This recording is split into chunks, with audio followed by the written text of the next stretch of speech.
औज़ुबिल्लाहिमिनश्शैतानिर्रजीम बिस्मिल्लाहिर्रहमानिर्रहीम। अस्सलाम वालेकुम वरहमतुल्लाहि वबरकात। वाक़या मेराज के थर्ड एपिसोड के साथ हाज़िर खिदमत हैं। So let's start.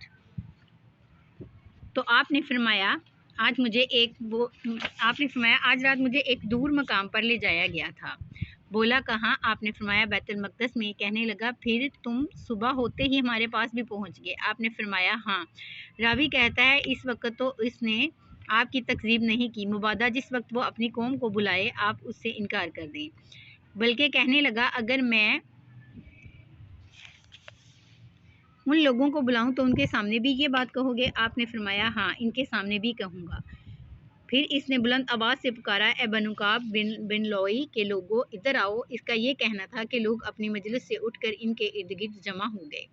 बोला अपनी कौम को वो बात बताओ जो मुझे बताई है। हज़रत सल्लल्लाहु अलैहि वसल्लम ने फरमाया आज रात मुझे एक दूर मकाम पर ले जाया गया था।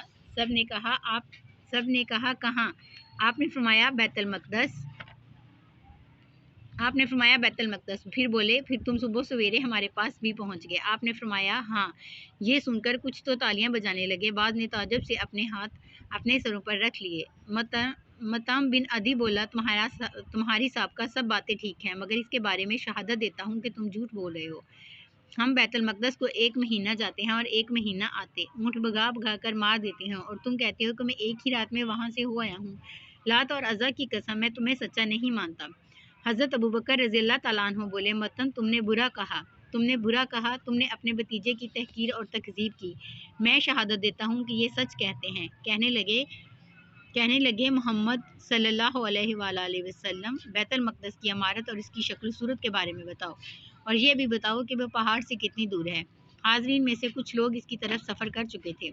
आप सल्लल्लाहु अलैहि वसल्लम ने बैतुल मक़दस की इमारत और इसकी शक्ल सूरत और पहाड़ से इसका फ़ासला अंदाज़न बताया, लेकिन कुछ चीज़ें मुश्तबा हो गईं जिससे आपको इतनी परेशानी हुई कि इससे पहले कभी इतनी परेशानी नहीं हुई थी। मगर अल्लाह ताला ने बैतुल मक़दस को अकील रज़ियल्लाहु अन्हु के घर से भी ज़्यादा नज़दीक लाकर आप सल्लल्लाहु अलैहि वसल्लम के पास रख दिया। आपने पूछा बताओ बैतुल मक़दस के दरवाजे उन्होंने पूछा बताओ बैतुल मक़दस के दरवाजे कितने हैं?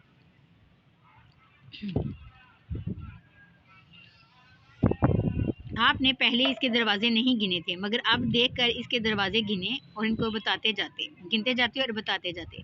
अबू बकर रज़ियल्लाहु अन्हु ने कहा दुरुस्त और सही है, मैं शहादत देता हूँ कि आप सल्लल्लाहु अलैहि वसल्लम अल्लाह के रसूल हैं। लोग कहने लगे बाखुदा बैतुल मक़दस के हालात तो ठीक बताए हैं। और अबू बकर सदीक रज़ियल्लाहु ताला अन्हु ने पूछा क्या तुम इस अमर की भी तस्दीक करते हो कि वो आज रात बैतुल मक़दस गया और सुबह से पहले यहाँ भी आ गया? हज़रत अबू बकर सदीक रज़ियल्लाहु ताला अन्हु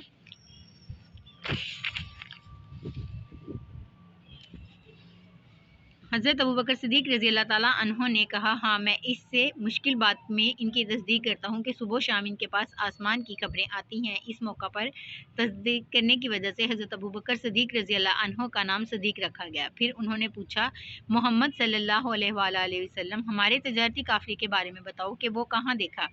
आप सल्लल्लाहु अलैहि वसल्लम ने बताया कि वो जाते वक्त फ़लाँ मकाम पर था और आते वक्त फ़लाँ जगह आ रहा था।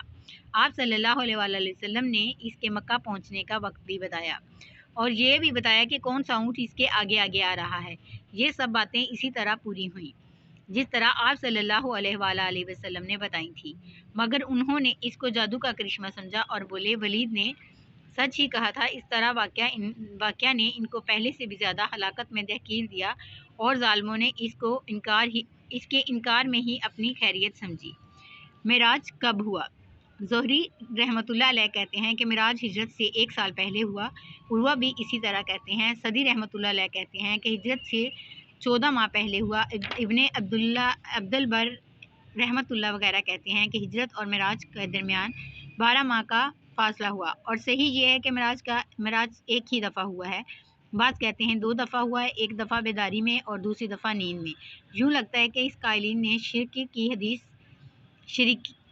की हदीस फिर में बेदार हो गया और फिर दूसरी हदीस में तफतीक देने की कोशिश की है, और बाज़ ने कहा है कि मिराज 2 दफ़ा हुआ, एक दफ़ा वही से पहले जैसा कि शिरक की हदीस में कबल अन यूही अलैह है और दूसरी दफ़ा वही के बाद हुआ। جیسا کہ باقی حدیث میں ہے، بعض متاخرین کہتے ہیں کہ اسرا 3 دفعہ ہوا ہے، ایک دفعہ مکہ سے بیت المقدس تک، دوسری دفعہ مکہ سے آسمان تک، اور تیسری دفعہ مکہ سے بیت المقدس تک، اور وہاں سے آسمان تک جن لوگوں نے یہ مسلک اختیار کیا انہوں نے بہت سے اشکالات سے نجات پا لی۔ سو گائس، امید ہے آپ کو واقعہ معراج پسند آیا ہوگا، اور آپ ہمیں کمنٹ سیکشن میں بتائیے گا کہ آپ کو یہ ٹاپک کیسا لگا۔ تو نیکسٹ ٹاپک کے ساتھ پھر حاضر ہوں گے، تب تک کے لیے آپ اپنا اور اپنے پیاروں کا خیال رکھیے گا، اور ہمیں اپنی دعاؤں میں یاد رکھیے گا۔ اللہ حافظ۔